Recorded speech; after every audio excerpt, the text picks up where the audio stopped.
So, by popular demand of all one people who asked me to talk about this, I sat down and watched the trailer for My Little Pony the movie from 2017, not to be confused with My Little Pony the movie from 1986. And yeah, technically the trailer came out like 80 billion years ago. And then a second trailer came out, but thanks to the magic of the internet, we're going to pretend this is all brand new. Hey, personally, I'm just glad I got this video done before the movie came out. Now, I know I am really looking forward to this because the last time I saw one of these in the theater, it was the first Equestria Girls movie. And even though I thought all the subsequent Equestria Girls sequels were pretty darn fantastic, a lot of fans have really been clamoring for a pony movie with ponies. I know, what kind of sense does that make? So, after watching the trailer, first, here's some good things that I noticed. The animation has gotten a lot smoother and more detailed. As much as I love the animation on the show, it's pretty obvious that they cut corners to save on the budget. Whereas here in the movie, there are a couple of times when characters will slowly turn their heads just to show off how we can now see them from every angle, and that's kind of amazing after watching the show for 7 years. Also amazing, every shot of Canterlot at night is gorgeous, and my jaw hits the floor every time I see the new Sonic Rain Boom. Having said that, there are also a lot of shots where the characters don't seem to fit into the background because the characters are still two-dimensional, whereas the backgrounds look a lot more three-dimensional here. It literally looks like the characters are pasted on top of the backgrounds, and the colors are really overwhelming in a way that throws things off a bit.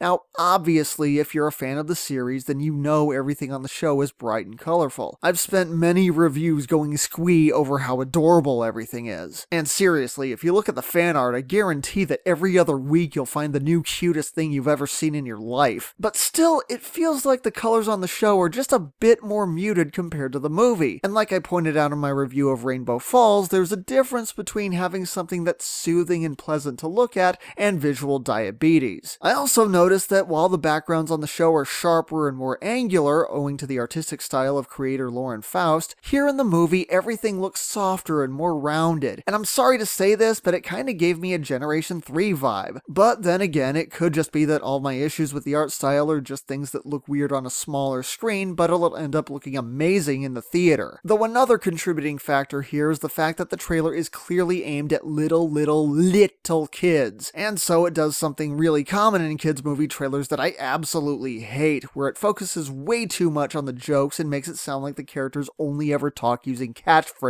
Now, to be perfectly fair, that could just be an issue with the trailer itself. Lord knows I've seen plenty of god-awful trailers for movies that turned out to be good, but the opposite is also true. There are plenty of great trailers for movies that are total garbage. So I'm gonna file this one under the category of cautiously optimistic. Now let's talk about the story. Another big plus is that the trailer doesn't seem to go too much into spoilers. That is to say, even though we do see a lot of new characters and locations, overall what we get here pretty much feels like any other generic kids movie. But here's what we can figure out so far. The main six are in Canterlot for some big event. Apparently Starlight is off helping Trixie with her magic act, which I thought was a really nice touch, by the way, when the bad guys show up. And according to trailer number 2, they want to take all the magic.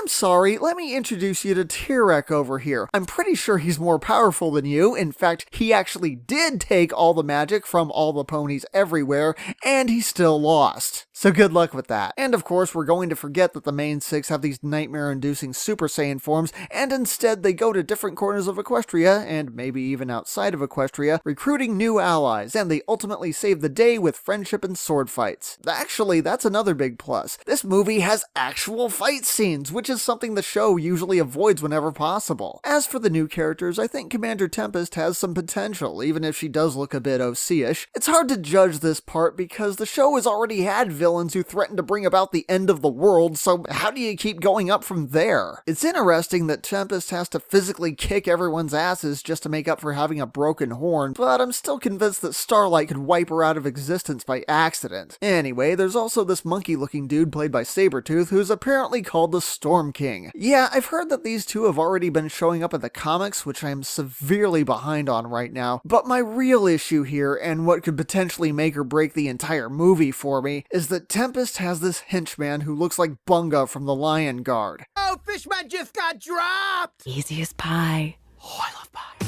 I get that he's supposed to be a comic relief character, but it looks like they're approaching it in the most annoying way possible. I seriously hate everything that he says. And again, I hope it's just the trailer. I hope I don't go see the movie and have to keep cringing every time this character shows up. And here you thought my biggest problem was gonna be the sea ponies. Well, guess what? I fucking love the sea ponies. In fact, I hope there's a song, and there better be some shooby goddamn doing up in here. Speaking of songs though, a lot of people have been making a big deal about Sia playing one of the characters, and apparently she has a big pop song that we see a little bit of here. I tried looking up some of her music, including the Rainbow song that just got leaked, and honestly, this is gonna be painful. No, what I mean to say is, I can't stand her voice. Look, I'm sorry. I know a lot of people are really excited about Sia. I personally had no idea who she was, and now that I've heard her sing, I'm really trying not to put a nail gun up to my forehead. Nothing against her personally, it's just not my style of music. Frankly, I'm probably going to spend more time looking at the backup dancers. This might sound weird, but I have this fascination with watching the ponies dance. Ever since season 1, there would be scenes on the show with the ponies dancing, but back then they could only animate really simple movements and it didn't really look like anything. It's gradually gotten better over the years, ultimately leading to the Coloratura concert that actually looked like a concert you would pay to go see, and from the tiny clip we see here, it looks like the movie is stepping things up even more, so I'm really looking forward to seeing the ponies bust out some moves. Now let's see, otherwise we have Zoe Saldana playing a pirate bird, and Taye Diggs plays a cat dude who we don't really see much in the trailer, but some people have pointed out that his species is really reminiscent of Katrina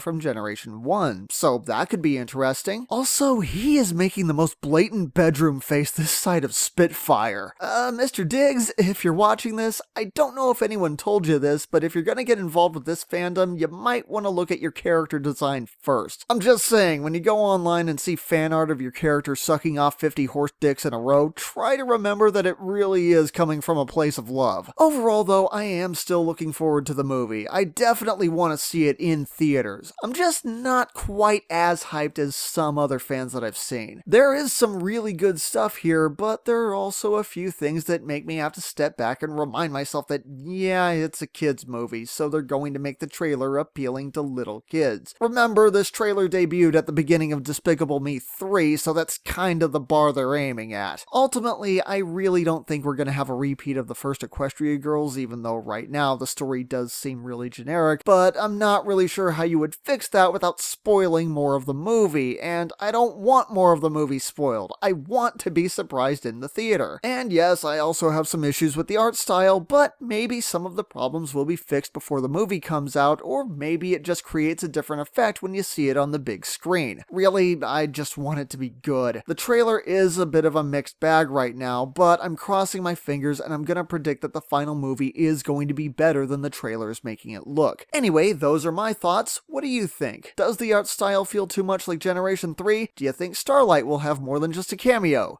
Do you want to fuck this cat? Feel free to share your own comments down below, and I'll see you next time.